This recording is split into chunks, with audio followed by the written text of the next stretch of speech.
Movie के starting में हम जेनिफर हिल्स नाम की एक राइटर को देखते हैं। जेनिफर वैकेशन के लिए पार्क हिल लेन नाम के एक टाउन में जा रही है। वो इस जगह पर इसलिए जाती है क्योंकि वहाँ के लेक साइड पर उसे अपनी राइटिंग के लिए अच्छे थॉट्स आएंगे। अब जब टाउन में वो पहुंचती है तो वो कार में फ्यूल डलवाने के लिए एक गैस स्टेशन पर रुकती है। इस गैस स्टेशन पर जॉनी नाम का एक बंदा होता है जो कार में फ्यूल डालेगा। उसके अलावा यहाँ उसके दो दोस्त भी हैं जिनके नाम स्टैनली और एंडी हैं। जेनिफर जॉनी से लेक साइड का एड्रेस पूछती है।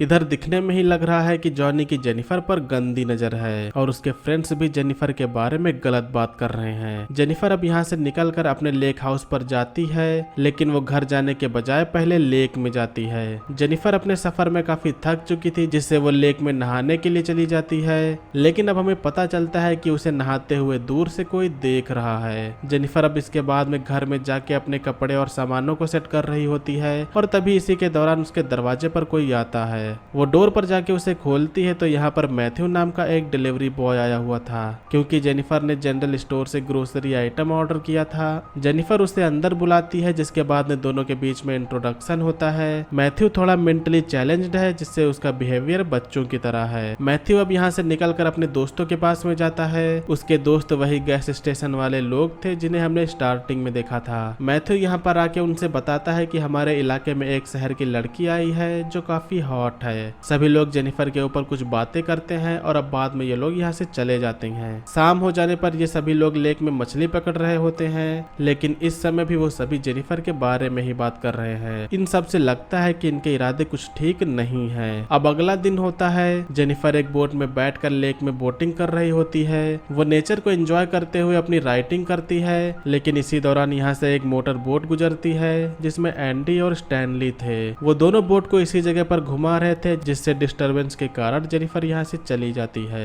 अब रात हो जाने के बाद में जेनिफर अपनी राइटिंग को टाइपराइटर में प्रिंट कर रही थी। अब इसके बाद में जब वो सोने के लिए जाती है तो उसे बाहर से कुछ लोग इशारा करते हुए बुला रहे थे। जेनिफर बाहर जाकर देखती है तो यहाँ पर बाहर कोई भी नहीं था, लेकिन शायद जेनिफर को ये शक हो गया है कि वो वही मोटर वाले लोग ही होंगे। अब अगले दिन जब जेनिफर लेक में बोट पर रिलैक्स कर रही होती है तो फिर इसी दौरान एंडी और स्टैनली यहाँ पर आकर उसे तंग करने लगते हैं, लेकिन ये कोई नॉर्मल शरारत नहीं थी। वो दोनों जेनिफर की बोट को खींच के किनारे ले जाते हैं। किनारे लाने के बाद में वो जेनिफर के साथ में जबरदस्ती करते हैं। जेनिफर अब किसी तरह उनसे अपने आप को छुड़ा के भागती है तो फिर वो अब जाके जॉनी से टकराती है। अब तीनों लोग मिलकर जेनिफर को पकड़ लेते हैं। जॉनी मैथ्यू को जेनिफर के साथ में इंटीमेट होने के लिए बुलाता है। मैथ्यू इस बार काफी डर जाता है, जिसके बाद में जॉनी खुद से ही अब जेनिफर के साथ में जबरदस्ती इंटीमेट होता है। जेनिफर बेहद दर्द में होती है। वो अपने आप को बचा के भागने का ट्राई करती है। उसे बिल्कुल भी समझ में नहीं आ रहा होता है कि उसके साथ में आखिर ये क्या हो गया।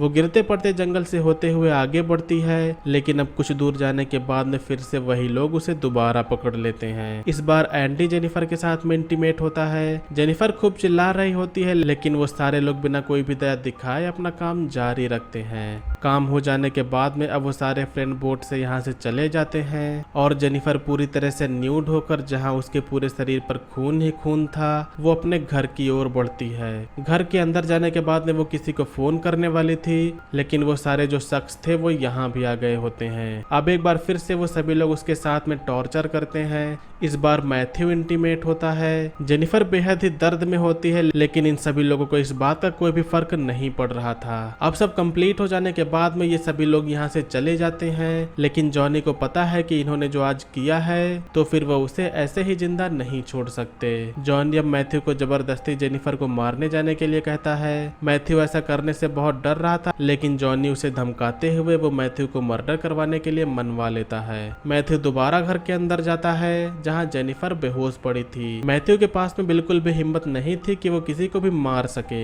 जिससे वो अब नाइफ पर जेनिफर का सिर्फ ब्लड लगा लेता है और फिर वापस जाके जॉनी को नाइफ दिखाते हुए कहता है कि उसने उसे मार दिया। जेनिफर को इधर जब होश आता है तो वो अपने शरीर को साफ करती है। उसके साथ में जो भी हैवानियत हुई है उससे उसके अंदर अब एक नई आत्मा जन्म ले लेती है। जेनिफर काफी सोच में है, या तो वो जान बचा के चुपके से निकल जाए या फिर वो उसके साथ में जो हुआ है उसका बदला ले, और जेनिफर रिवेंज को चुनती है। अब तक 14 दिन बीत गए हैं। ये चारों फ्रेंड्स इस बात पर डिस्कस कर रहे हैं कि उन्हें किसी भी मरने की कोई भी न्यूज नहीं मिली। एक्चुअली इनके मुताबिक 14 दिन पहले जेनिफर मर चुकी है, जो अब तक उसकी बॉडी घर में सड़ गई होगी और फिर बदबू के कारण पुलिस वहां पर आई होगी, लेकिन ऐसा बिल्कुल भी नहीं हुआ है। इससे ये शक बनता है कि क्या मैथ्यू ने उसे मारा भी था या फिर नहीं। इस बात का पता लगाने के लिए एंडी और स्टैनली दोनों लोग लेक साइड पर जाते हैं। उन्हें यहाँ जेनिफर बिल्कुल सही सलामत मिलती है, जिसके बाद में झूठ बोलने के कारण वो लोग मैथ्यू को खूब पीटते हैं। जेनिफर की अब रिवेंज की बारी है। वो चारों लोग भी जान गए हैं कि जेनिफर जिंदा है। जेनिफर इस काम को अंजाम देने से पहले चर्च जाती है। इधर से निकलने के बाद में वो गैस स्टेशन के पास जाती है। वो दूर से जॉनी को उसकी फैमिली के साथ में देखती है। वो देखती है कि जॉनी उसकी जिंदगी बर्बाद करने के बाद में अपनी फैमिली के साथ में खुशी से रह रहा है। इसके बाद में वो मैथ्यू को देखने जाती है, जहां मैथ्यू ग्रोसरी की डिलीवरी के लिए जा रहा था। जेनिफर के लिए मैथ्यू पहला और आसान शिकार था। वो ग्रोसरी स्टोर पर फोन करके ऑर्डर देती है, जो अब मैथ्यू को डिलीवरी करना है।